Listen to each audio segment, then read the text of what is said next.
Influence పడిపోయింది వాళ్ళ manifesto తర్వాత. అంతవరకు 50-50 ఛాన్స్. మేనిఫెస్టో తర్వాత ఫస్ట్ తిట్టిన వాళ్ళు సొంత పార్టీ కార్యకర్తలు.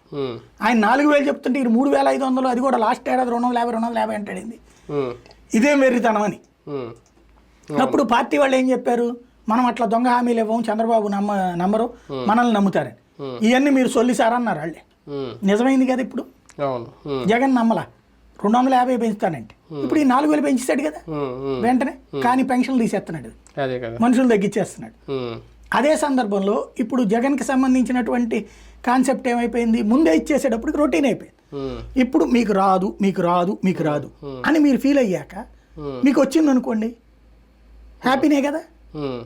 మీ ఊళ్ళో 10 మందికి కాకుండా మీకే వచ్చింది అనుకోండి, మీకు హ్యాపీనే కదా. కానీ సాధారణ ప్రజలు లేదంటే ఈ పథకాల మీద ఆశ పెట్టుకుని సూపర్ 6 కోసం వేచి చూస్తున్న వాళ్ళు, అమ్మఒడి తల్లికి వందనం ఇంకా రాలేదు, ఇస్తారు ఎవరో ఈ ఏడాది లేదని చెప్పేసి చేతులు, వీళ్ళందరి డౌట్ ఏంటి అంటే, మొన్నటి వరకు మన కూడా అన్నట్టున్నారు చంద్రబాబు నాయుడు గారు, ఒక అసమర్థ సీఎం 5 ఏళ్ళు పరిపాలిస్తే ఎలా ఉంటుందో, ఆయన కనీసం ఒక ఆలోచన లేదు, హడావుడిగా నవరత్నాలను పెట్టేసి అప్పులు చేసేసి రాష్ట్రాన్ని నాశనం చేసేసారు, ఆ అర్హత లేని ఒక సీఎం పదవిలో ఉంటే 5 ఏళ్ళ పరిస్థితి ఇదే అనే కదా ప్రతిదీ శ్వేతపత్రం విడుదల చేసినాం.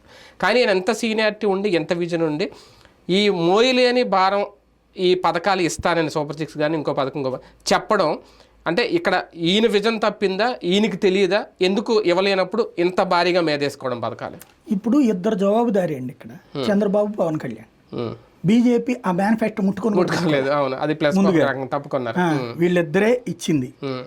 ఈవెన్ పవన్ కళ్యాణ్